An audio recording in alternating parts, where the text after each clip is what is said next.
The Mazda Road to Indy was in full effect last week on the streets of St. Petersburg. Star Mazda champ Tristan Vautier took the victory with a dominating performance in his first ever Firestone Indy Lights race. Tristan Vautier, a perfect race. What a fantastic way to start. Now, round number 2. The series heads to the twists and turns of beautiful Barber Motorsports Park with Esteban Guerrieri, Sebastian Saavedra, and Oliver Webb, all looking to take the top spot. Firestone Indy Lights in Alabama is next.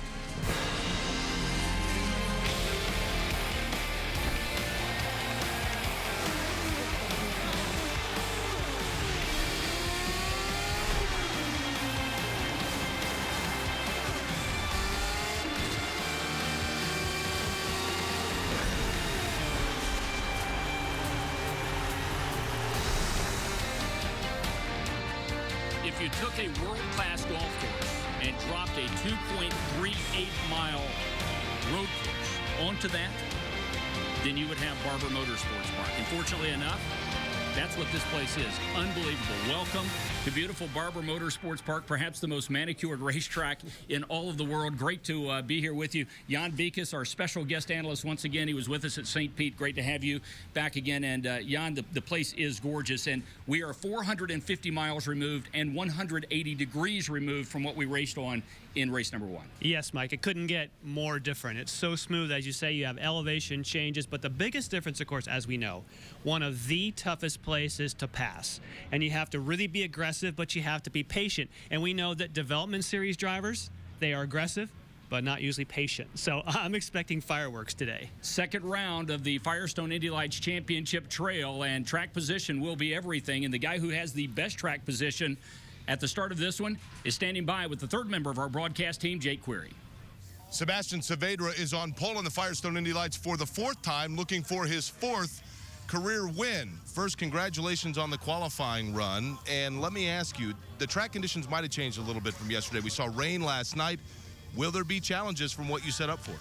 For sure, you know, we're very excited. I think we have a very competitive car. I think from what we've been working the last weekend, I think we're improving. It's going to be a bit different from yesterday, a little bit of rubber from the Rolex still down there. The curves are just painted, so we need to take that paint off. But I wouldn't say it's going to be a lot different. So we'll try to keep focused, trying to do a good job. And with my teammate, who is third right now, trying to do a good start and go from there. All right, now what is the actual game plan at a course like this where there are not a lot of passing opportunities? I guess for you it doesn't really matter because everybody's behind you, but restarts I would think is somewhere you've got to be critically safe. For sure. I think the most important thing here is try to save the tires. You know, if IndyCar you try to save the fuel, here it's all about saving tires. You cannot try to use them all in the first 15 laps because it's 40 lap race. I think in the beginning is trying to maintain a good pace, trying to not get too critical with the guys behind me. But at the end, it's trying to be smart, not do any mistakes, and try to go all the way through. For the 4th time, he will start up front. His first pole of the season, Sebastian Saavedra. Mike King?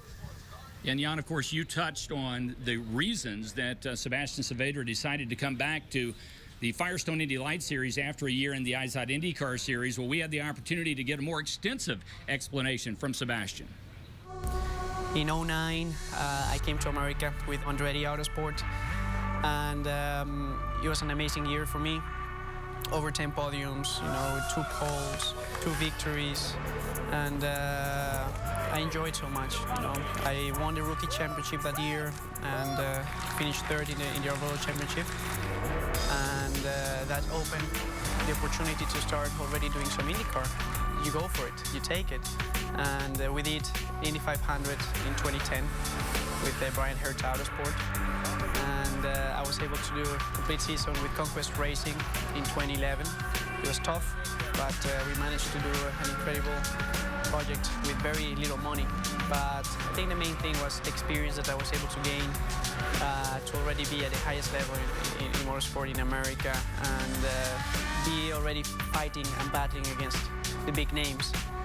This year arrives 2012, and of course we want IndyCar. And out of nowhere came a very interesting idea. So I will be the test and reserve driver for Andretti Autosport. I will be the 4th car for Indianapolis 500. We're working on doing at least 3 races for the complete season in IndyCar and a full season in Indy Lights. So there's a lot of things going to happen this year. Everyone with the 27 crew is super excited, and I'm just looking forward to where this project is going to take us.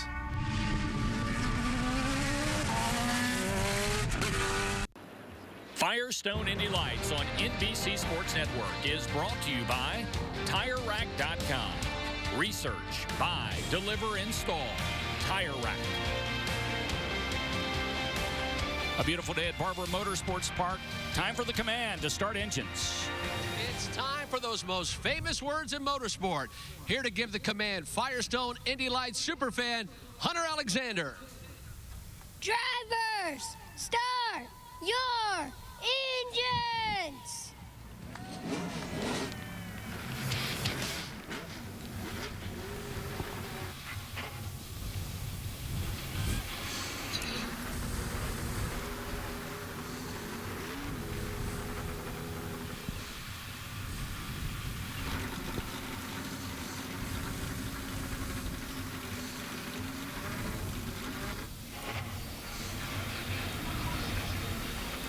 So the command to fire engines, boy, a good one from young Hunter Alexander. And Jan Bikas, there's a look from our pole sitter's car. That is Sebastian Saavedra. He'll carry our onboard camera today. That's the look that everybody wants because, again, people will be chasing. Very tough to pass.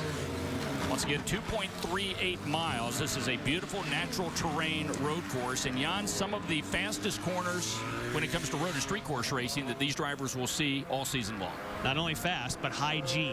And that's what you love. You just love that feeling of the elevation changes. You love the high G-force corners and the flow. This is one of these great flowing type racetracks. You get into rhythm, nothing better. What is interesting, Jan, about today's race, the fact that we have conditions more like end of May or maybe even early June than we do the very early part of spring. And there is your front row, Sebastian Saavedra and Tristan Vautier, the young Frenchman who was so impressive at St. Petersburg in the opener, led all of the laps from pole. Carlos Munoz and Esteban Guerrieri will go off in row number 2. Oliver Webb had a problem in qualifying. Alain Day will start alongside him. Row 4, Gustavo Yackaman and Jorge Goncalves. In row number 5, Troy Castaneda and J.V. Horto. Juan Pablo Garcia starts on the inside of row number 6. Armand Ibrahim will join him on the outside. In row 7, Darrell Wills and David Ostella. And Victor Carboni. We talked about Oliver Webb having an issue. Victor Carboni also, he made contact during the qualifying session. He did. He got just to the outside of turn 1. There was a puddle right at the exit. It turned around and made contact before he could ever get a timed lap. So he has a fast car starting right at the very back. Can't ask for better conditions. And joining us in our broadcast booth here on NBC Sports Network, we're proud to welcome in IZOD IndyCar Series veteran, 6-time race winner Justin Wilson. Justin, how are you? I'm great, thanks. Thanks for having me on. Got a great view here. We've got a great race course. Tell us just how much fun is Barber Motorsports Park to drive? It's a lot of fun. It's got a lot of elevation changes, and that's what you're seeing the guys go over right now. The road drops away, it climbs. It's just a great feeling to drive. Favorite part of this course? Favorite part, it's got to be that uphill chicane. We call it turn 12, 13. When you hit that right, the release up over the crest, you're back on full power, it feels great. Also, when you get it wrong, it feels terrible and you lose a lot of time. So it's a very critical track to get everything just right. And, you know, the lap time either snowballs and goes well, or it all goes wrong and you're hating life. And, you know, track position is key. It's very hard to overtake. Turn 5 is about the only place, and that's what Victor Carbone's going to be looking for, is getting down the inside into turn 5, trying to get a clean run out of this corner, turn 2, 3, and up over the crest in 4. Well, we see the furrowed green flag displayed in the flag stand. So now, Jan, these young drivers trying to keep their emotions intact, trying to remain cool and calm to bring these cars to the line, and they'll go 2 by 2 here in just a couple of turns. And I think if you look at the winning ways, so to speak, I think you have to start with starts and restarts. And Justin, you're talking about track position. It's the one time you can make hay. You've got to be aggressive. You have to go for it. And now in this series, just like on the IndyCar side, you may defend. So if you can, do it. Yeah. And then finally, managed tires.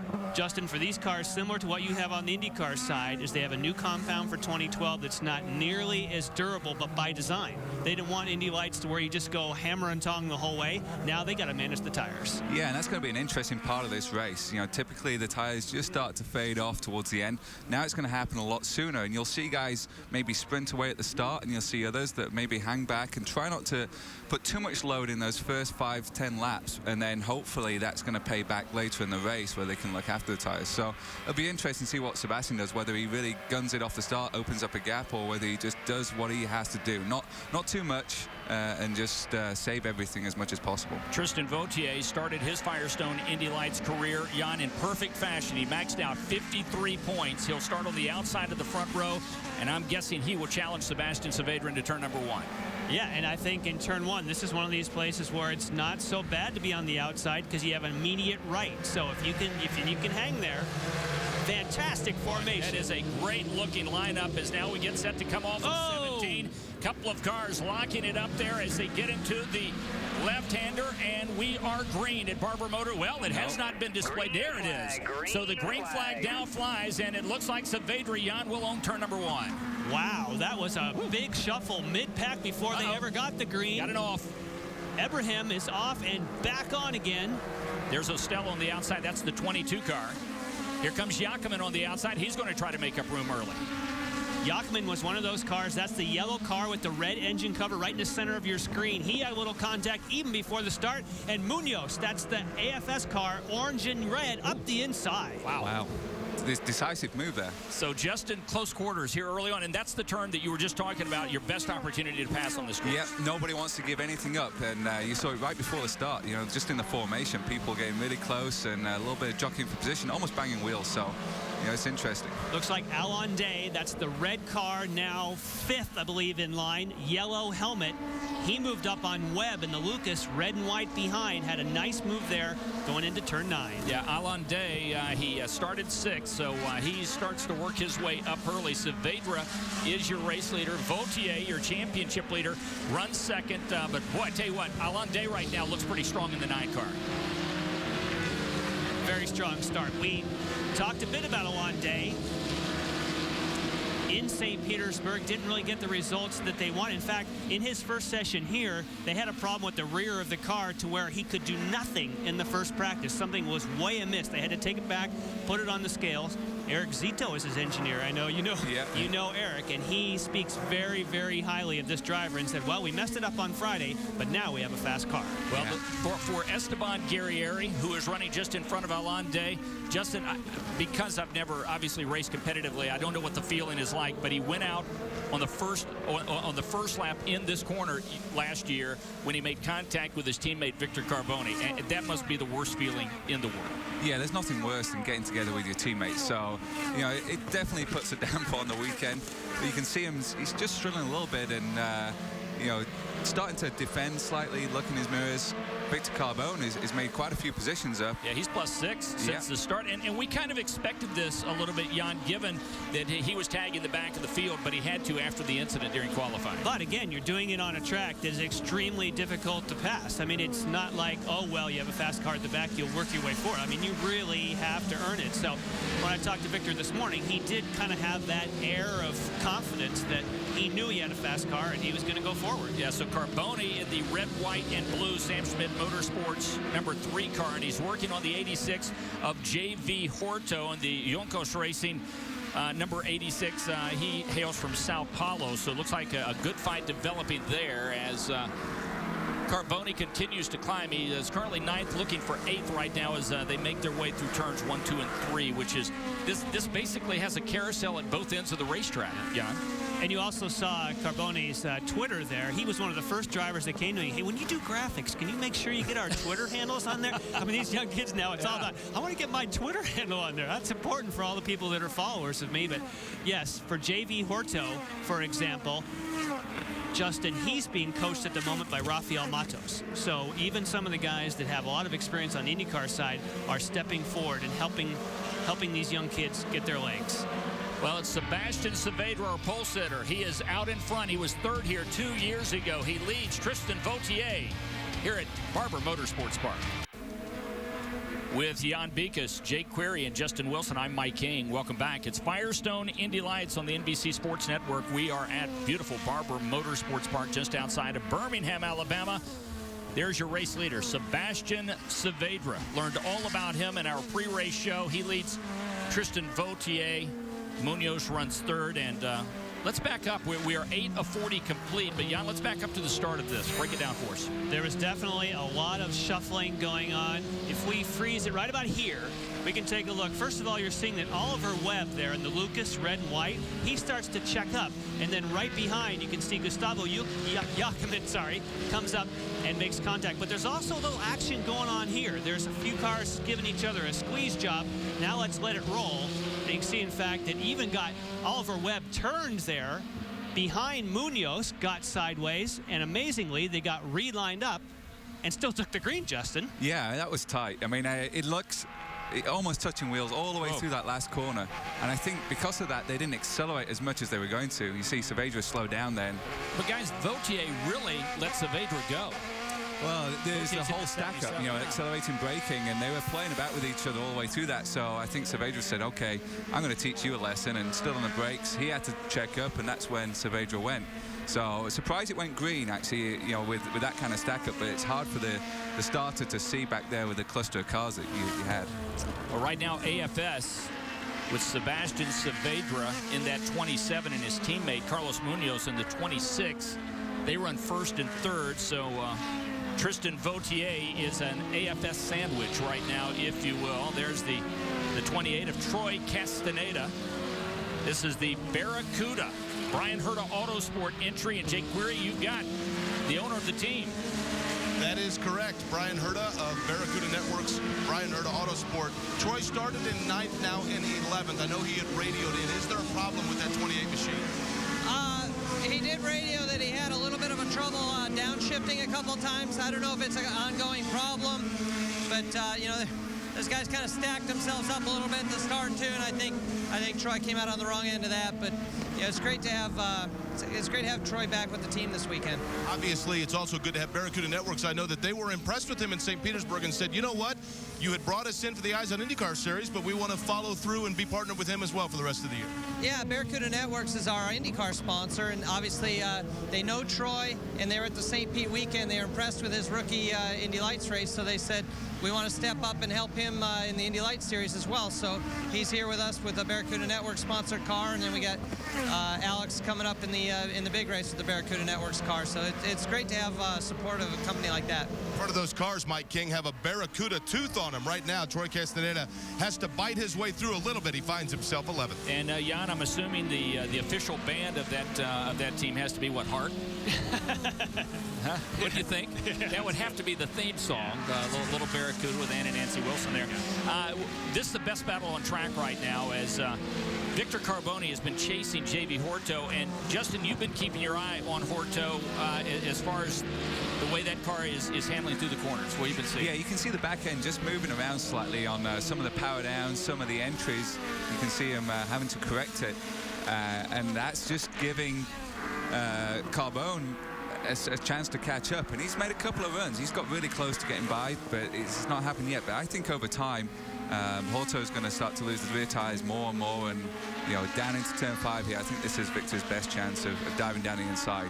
This is the battle for 8th. And Jan, to be completely honest, we expected more tire degradation at St. Pete than what we saw late in the race. I think the drivers expected the tires to go off more. Should we expect the tires to become more of an issue here in the late stages? They will here, and as Justin knows, it's a very abrasive circuit, so much different animal than what you would have had. And there was a lot of caution in St. Pete. That's true. Which obviously kind of gives you a reprieve. At the moment, you're just running hard, you have an abrasive surface, and I'm keeping a close eye on the time. So far, they're not dropping off, but I think it's going to come. Yeah, I mean, the key is, like you said, this track's surface is abrasive, but you're constantly turning, you're constantly putting load through all 4 tires, and it's that heat buildup that also affects the way that the tire compound, the rubber, reacts, and over an amount of time, it just gives up and says, I just can't hold on. So that's when you see guys starting to slide wide. Kind of interesting. Both of these guys hail from Sao Paulo. Probably met each other a time or two, wouldn't you think, Jan, during the karting days as they were coming up the ladder?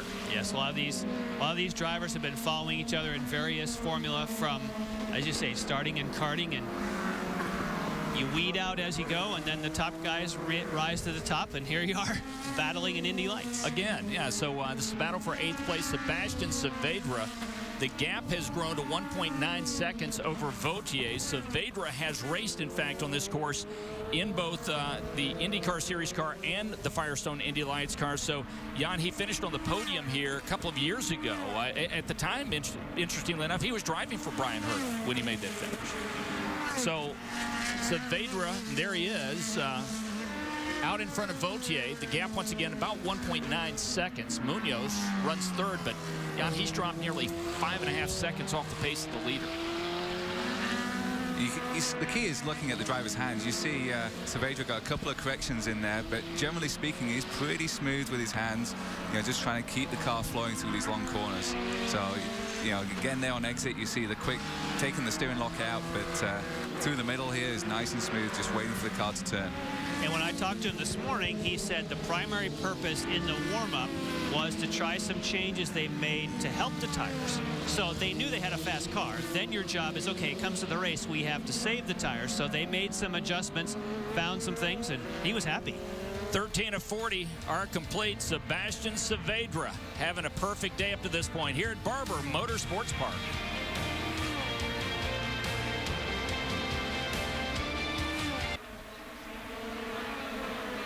15 of 40 laps complete. Firestone Indy Lights action at Barber Motorsports Park. You're watching the battle for 6th place. Oliver Webb and Gustavo Jacquemin as they make their way off of turn number 9, and it looks like Gus is going to try him again to the inside there, Jan, but couldn't get him.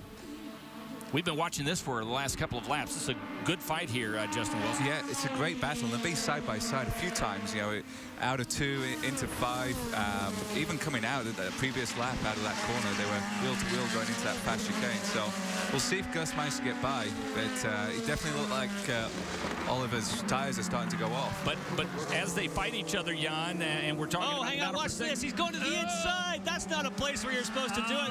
Wow, that's nice. 17. And here comes Carboni. He has worked his way right into this. As they fought with each other, he's got himself right back in the mix. That was a great move. Awesome. So, yes, Victor Carboni did, while we were away in break, get by J.V. Horto. Now you have a 3-car battle. And, Justin, it looks to me like Webb's in trouble. Yep. Yeah, it definitely looks like it. So I don't know what the difference is between these guys' setup, but they'll be studying that afterwards to work out what the tire life situation is. Oh, here we go. He's defending. That is Webb, red and white. He decides to defend, and Carboni now, is he going to try the over-under? Yep. It looks like it. Couldn't get him. No. Couldn't get him. And, Justin, during one of the breaks, we talked about the fact that we saw a couple of guys pass in 17 last year. The conditions have to be just right, but for Gustavo Jacquemin, it worked out. Yeah, he set that up perfectly, and there's nothing Oliver Webb could do about it. It seems like he's struggling right in the middle of the corner there. That slight hesitation, the guys are able to drive up and get by him, and that's a sign to me that the tires are just starting to wear out a little bit more than his competitors, and they get through the middle of the corner better. That's Webb in the 7, and Carboni, who runs behind him in 8th place in the 3-car, as they make their way. That's Oliver Webb. You see him there. Dropped the wheel off. Yeah, he's lost a lot of speed now. See what happens here. See, got the same move. Off of 16. No. Heading to 17. I think it's your teammate. You look at it a little differently, don't you? Yeah, you kind of got to hesitate. Oh, again. Side by side, heading to 1. Carboni on the inside. Got him. That nearly went very wrong as we were talking about teammates. They both end up in the pit wall. Just saw Webb drop a couple of wheels off, and that loss of forward momentum. Victor nearly ran into the back. Justin, Carboni was involved in that incident with Gary Airy last year with his teammate, but it was in turn 5, not there in 17. So he needs to watch it out there with those SSM drivers. Take a look. You see him push wide there. Oh, and wow. And that's some quick reflexes there, because it is amazing. You start dragging across the curb, Justin, it's like hitting the brakes. Yeah, as soon as you lose that forward drive, it's amazing how fast the cars slow down. You got these big wings on that create like an air brake, so it's all that drag. You got to keep the traction, and as a driver, you're working all the time trying to get the perfect power down out of every corner, so you get the maximum, because you can see that time loss on the data. We've got quite a stack up happening here. Yeah. Porto in the 86, Goncalves in car number 4, the red car, running just behind him.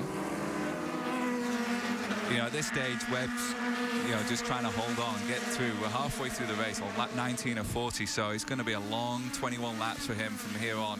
And it'll be one of those days where you're just praying for it to end. If your tires have gone off this early relative to your competitors and everyone around you. Yeah, it's Castaneda in the 28. Let's head back to pit lane and Jake Query. Mike, the Mazda Road to Indy third Star Mazda race of the season is now in the books, and for the second time this year, Jack Hawksworth finds his way into victory lane for Team Pelfrey. Congratulations on the win. You're a rookie. You now have 2 wins. Obviously, you like these Star Mazda cars. Congratulations. Yeah, no, thank you. It's been an awesome start to the season for us. To come into this championship in the first year and to have got 2 wins in the first, 3 races. Again, such good competition this year. It's such a big field. It's been great. Big thank you to Team Pelfrey for putting this together for me. And amongst that competition he's talking about, this young man, Connor DeFilippi, you're now in your 3rd season. You have 6 career wins. The Mazda Road to Indy, the next step for you should be these cars in the Firestone Indy Lights. Take me through this ladder progression of what it's done for you as a driver.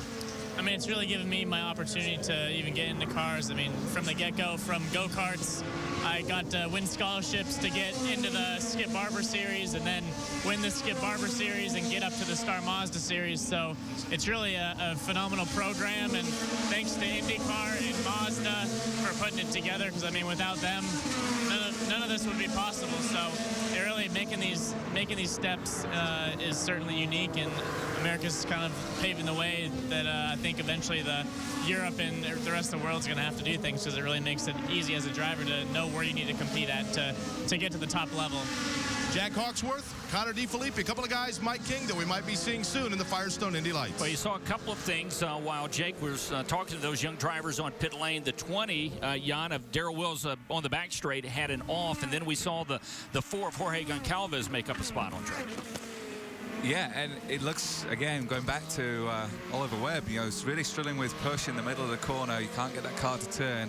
And, I don't know, something's wrong with his car. The way his has dropped off more than anybody else in the field. He's struggling to do 24, 25-second laps. So, starting to think now there's something not quite right with his car. Maybe something's gone amiss. He's definitely losing the front grip and getting understeer in all these long corners. Yeah, and Yanni started 5th, but now he's dropped to 10th, and Troy Castaneda is right there. And they, meaning the drivers, talked about the left front was what they were concerned about. But like you say, Justin, it has really gone askew for him. But it's been good for us. It's packed everybody up, and this has been some wild action. Troy Castaneda is obviously seeing that he's in trouble.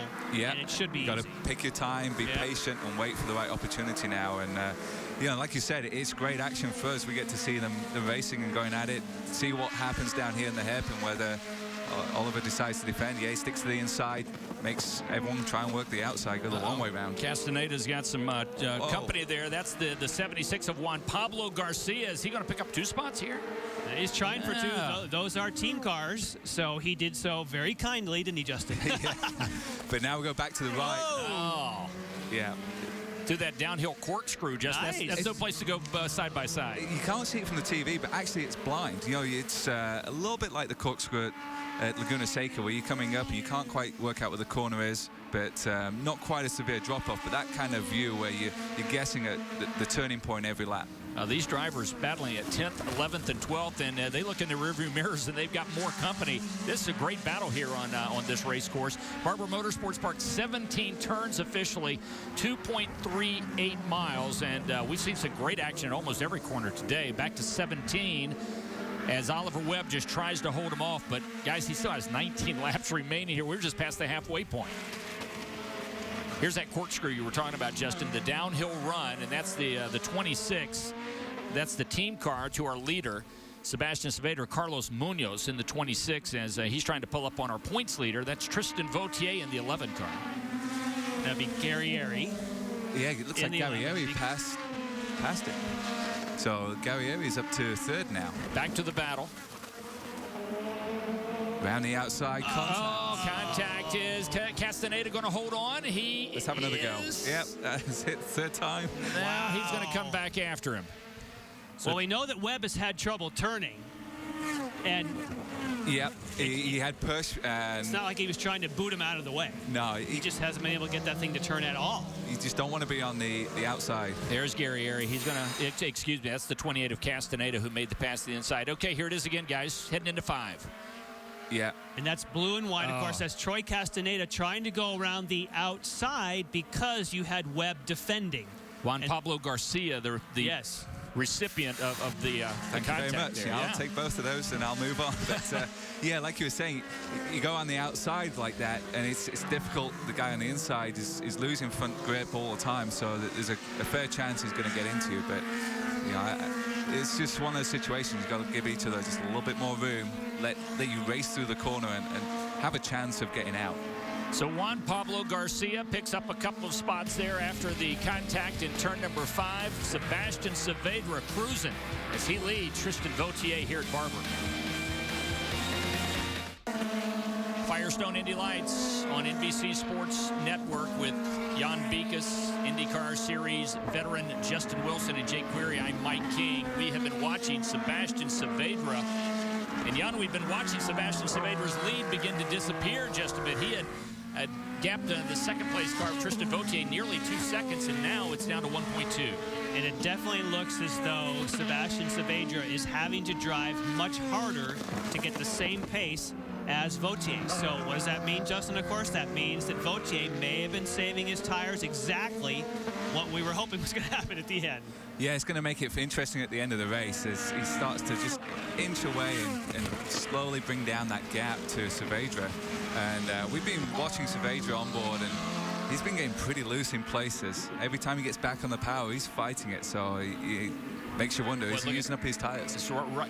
Right now at just about a second flat, and 2 laps earlier it was 2.1 seconds. So Vautier is certainly cutting into the lead as they work their way up to the carousel. 14, 15, 16, and then the left-hander, which is turn 17, that will feed them back onto the front straight, I should say. Okay, Justin, we're on board with our leader, Sebastian Saavedra, coming off of turn number 17, headed to the flag stand and start-finish. Take us for a lap around here with Sebastian. Yeah, so we're crossing start-finish going into turn 1.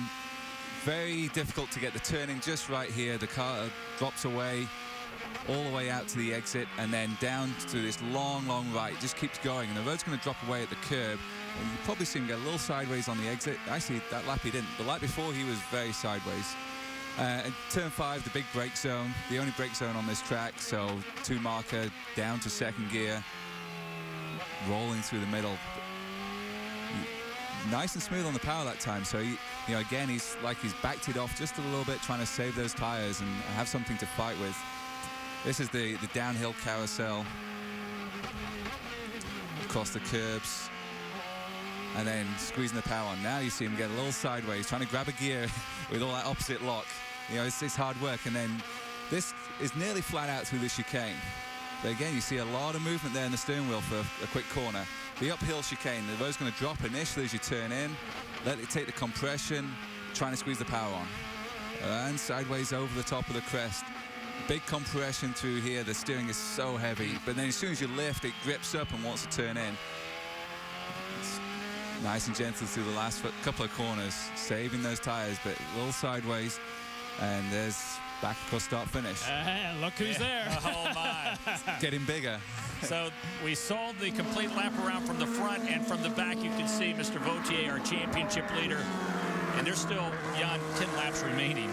Tristan Vautier has plenty of time to catch it. Well, the good news for Saavedra, yes, he's chasing it. Yes, his rear tires appear to be going off. But when you get 10 laps to go, Justin, it is amazing what you can do if you're leading a race to keep someone behind. So as long as it doesn't get really pronounced like happened with Webb, yep, he may be able to just kind of struggle, because it's going to be really tough for Vautier to get by. And I think he seems to be looser rather than pushing. So the rears are going off a little bit more than the fronts, and I think that might help him around this track and allow him to hang on to it. As long as he can keep getting the power down, he'll pull away and open up a gap. He's got to deal with it through these quick corners. But when you see Oliver Webb earlier pushing, the front slipping, you can't get back on the power. It's taking longer and people drive up. So right now I'd take Saavedra's situation, especially when you're leading. Like you said, you're going to get something more of yourself. You know that the win is all dependent on this, and you just got to keep it smooth. Try not to slide those rear tires any more than you really have to. Well, both of you guys referenced Oliver Webb, who is back out on track. But Jake Query, it's been a long day for this young man from Manchester, England, who started 5th and now runs 15. Yeah, and perhaps Justin or Jan, either one. I realize a race car driver doesn't have to like to look back at these things that's happened in their career, but it happens to everybody at some point. Guys, this is essentially the chain of events. He had understeer in his car, did Oliver Webb. That caused him to get loose. You see this right here. That's from contact from another car. They're not sure yet who he made contact with, but at that point, once he made that contact, then you see here the front wing of the car, the front nose of the car, if you will, pushed back into his front right tire. That flattened the tire. He then had to come in, he had to make a change, get 2 brand new Firestone Firehawk tires on the front of the car. So you can see it all starts with understeer, then you lose control of the car, boom, boom, boom. Before you know it, Oliver Webb finds himself in the back of the field. The guys were pretty sure it was Troy Castaneda. Yeah, pretty sure. Yeah. So yeah, good job explaining that, Jake, for sure. And for Oliver Webb, still racing hard, but not going to be the finish that he had hoped for. Tristan Vautier, there he is, running second right now, trying to chase down the leader, Sebastian Saavedra. What is that, about 8, maybe 10 car lengths off of 17? It's about a second as they come to start-finish, and we've got 8 laps to go here at the line. And I almost wonder if Vautier has the opposite issue to Saavedra. It looks to me like Vautier is losing a little bit of the front at the same time Sebastian Saavedra is losing the rear. So you wonder, because he caught so quickly, now all of a sudden he seems like he's starting to drift back. And that's also the aero effect. As you get closer, you start to get the turbulent air off the car in front, and it's going to kind of compound your issue, and you'll get worse. So it does seem to have stabilized, and in fact slightly going back the other way now. And it looks like lap traffic, guys, could become an issue. We'll keep our eyes on it while we head to break, and then we'll come back. Sebastian Saavedra leads Tristan Vautier here at Barber Motorsports Park. Firestone Indy Lights on NBC Sports Network. Barber Motorsports Park is the venue this weekend, and first caution of the day comes out as we were working lap 34 of the 40 that makes up this race. Troy Castaneda, Jan Beekes, with a problem in 5. He goes to the outside. Remember, he had trouble making that stick before, but look, Justin, the kind of speed. Oh, the rear tires were still driving as he hit, so that would answer the question. We were trying to figure out, why did he have so much momentum? He had a throttle issue. It looked like the throttle stuck, but it's very strange. You know, you see guys run down there, go too deep, run through the gravel. Here we are for the restart. All right, yeah. So here we are. Come to the line with 36 complete, and Troy Castaneda still trying to collect his thoughts. Very scary there. And Sebastian Saavedra out in front. Green flies, 4 laps remaining. But watch third place. Gary Airy is up to third. They've moved the lap cars out of the way. So 1, 2, 3 have a chance to fight it out here. Munoz in 4th. You got team cars running 2nd and 3rd, and team cars Jan running 1st and 4th. And I put my money on Gary Airy right now. I think he was the quickest before the caution came out. He was running the leaders down. He's looked after his tires the best. I think he's in a good, strong position. Jakoman going to give up the spot to the 9. That is Alain Day. Or is he? Well, Jakoman looked like he had trouble before that. So when we cut back, it looked like he had a big wiggle, and now he has lost that spot. Who's that? Carboni? Carboni's right on his rear wing. Yeah, he smells blood. Here they come down. Turn number 9. Gustavo's, he's going to try to get him back. Not that time. Won't happen there on the outside, but it still gives you good drive for later. Let's get an update from pit lane. Jake Query. You know, guys, when you look at Tristan Vautier, let's keep in mind a week ago at St. Petersburg, he went flag to flag and talked about afterwards learning about how to hold off on restarts. Now he had his chance on the other side to try to reel in Sebastian Saavedra on the restart. Could not do it. He does have his teammate just behind him in the form of Esteban Guerrieri. There has been nothing said by Sam Schmidt Motorsports to either driver in terms of that. The only thing they've said to Tristan Vautier in that number 77 machine, keep digging. Alain Day gives up the position, Justin, in turn 16. Oh, and he's off. You can see it wouldn't turn. Yeah, getting some push in those tires right now, and nice clean racing. You know, they raced well through those last couple of corners. Very easy to close the door and crash, but you know, these guys respected each other, and Gustavo got the position back that he was very courteous on before and gave it up. So, you know, again, just locking the front wheel for days, he goes out of shot. Here are your leaders. Saavedra out in front of Vautier and Guerrieri. Here's the downhill run through the corkscrew, Justin. Yeah, using all the curb, using as much racetrack as you can, and now trying to get the power on. Got a long straight, or not even a straight. We've got fast chicane coming up, and again, you see Saavedra fighting at the wheel. It's loose on him. He's praying for the end of this race to come. Yeah, but it was a great benefit for him to have the caution, though, because like you said, the culprit for the tires going away is he. Oh, and his teammate. That's the 26. Yes. That's Munoz.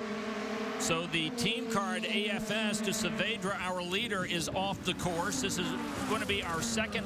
We are not yet yellow. It might just be a local yellow as we're continuing to race with 3 laps remaining. And now there it is, the full course. I'm assuming that's the last thing that Sebastian Saavedra wanted to see. And oh boy, not what you want. He got into the Armco. Ooh.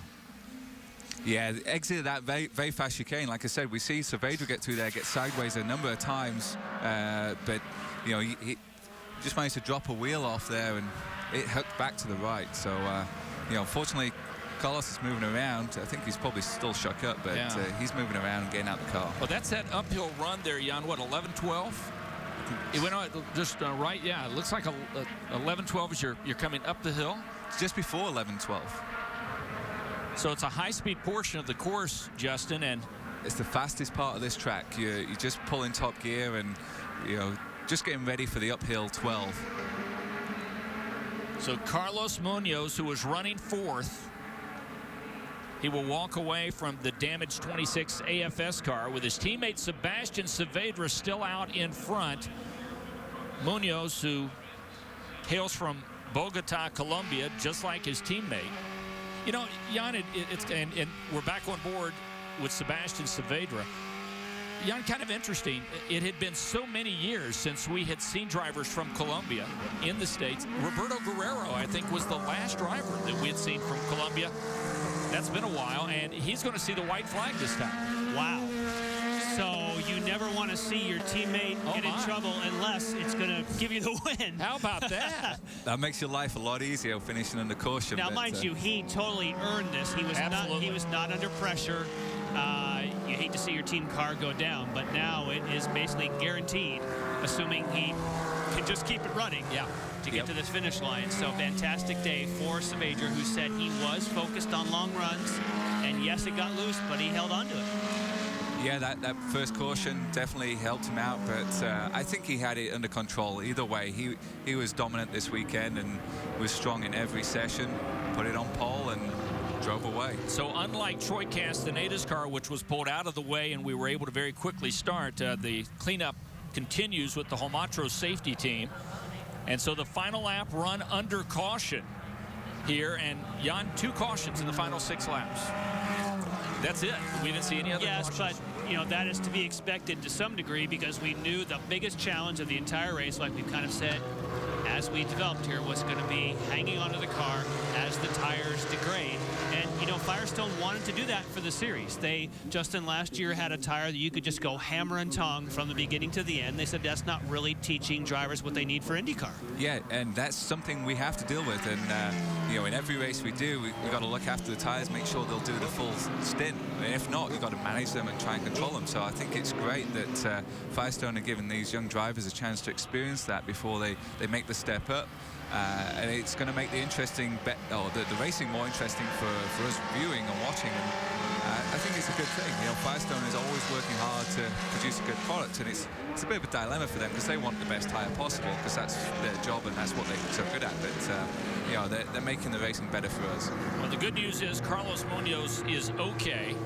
For Gary Peterson and AFS, I guess in conjunction with Andretti Autosport, this is going to be another trip to victory lane.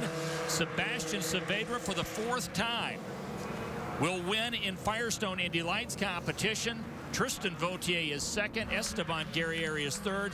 Justin, great job by you, and certainly good luck the remainder of the season in the Eyes Out IndyCar Series. Thanks. I felt like a rookie again. Getting my words mixed up, but thanks for having me on. It's great to see Sebastian doing well when he stepped back down into Indy Lights, and thanks for having me. Hopefully, it's going to be an interesting season for everybody, and you see Sebastian have a little bit of fun out there. He's pretty happy that he's won this race. Well, he's got some tread left on those Firestone Firehawks, that's for sure. Sebastian Saavedra will roll into victory lane in front of Tristan Vautier and Esteban Guerrieri here at Barber.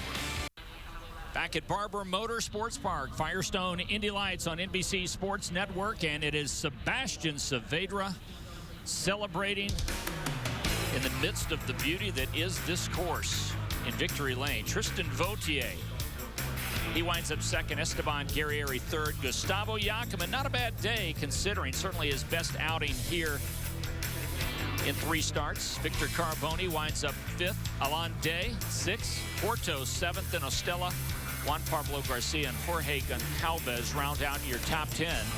Darrell Wills was 11th. Armand Abraham was 12th. And Oliver Webb, Carlos Munoz, and Troy Castaneda, who had a tough day when that throttle hung going into turn number 5. Sebastian Saavedra, for him, it is championship or bust. And winning is the way to get it done, Jake Query. And Sebastian Saavedra has pulled in. Marco Andretti came up to offer his congratulations. And Colombia's Sebastian Saavedra, whose father Wilson was the first to come to Victory Circle to congratulate him. And now Sebastian Saavedra, for the 4th time, gets out of the car as a winner in the Firestone Indy Lights. His first win of the 2012 season, and it comes at Barber Motorsports Park here in Birmingham, Alabama, just outside of Birmingham. Sebastian, first, congratulations, flag to flag, but it got interesting there at the end with a couple of restarts. Yeah, I'm telling you, it was not as easy as it looked out there. I was hanging. I did a really good strategy to try to take care of the tires. It didn't work, at the end. Whatever you do around this place is going to bite you at the end. I think thank you to all the Andretti Autosport number 27 car. Amazing job, perfect weekend. We nailed it, and I'm very happy. Very important points for the championship. And now, looking for a good celebration, I guess. All right, Sebastian Saavedra, who, of course, last year was in the Eyes Out IndyCar Series. When it didn't work out for a full-time ride again this year, he decided to come back to Firestone Indy Lights. And this is why, Mike King, to find his way to Victory Circle. So Sebastian Saavedra will pull now within 5 points of Tristan Vautier as we get set to head to Long Beach. Esteban Guerrieri finds himself 18 points back. Gustavo Jacquemin, 33 points back, tied with Victor Carboni. Then you've got Webb, Garcia, Day, Horto, and Abraham. And Jan, all in all, a good event, and it was exciting there at the end. It was. For a track, they said, oh, no, you're not going to be able to pass here. It was good stuff. Those Firestone tires making the difference. And Jan, this is, as you've mentioned so many times, a ladder series. That's what it's all about, is learning how to handle those tires and all the conditions. And it was key here today. Well, coming up next, it's NBC Sports Talk. Be sure to tune in to NBC Sports Network Thursday, April 19th at 5 o'clock Eastern for Firestone Indy Lights from the streets of Long Beach. More information, go to NBCSports.com. For Jake, John, Justin, I'm Mike King. Congratulations to Sebastian Saavedra.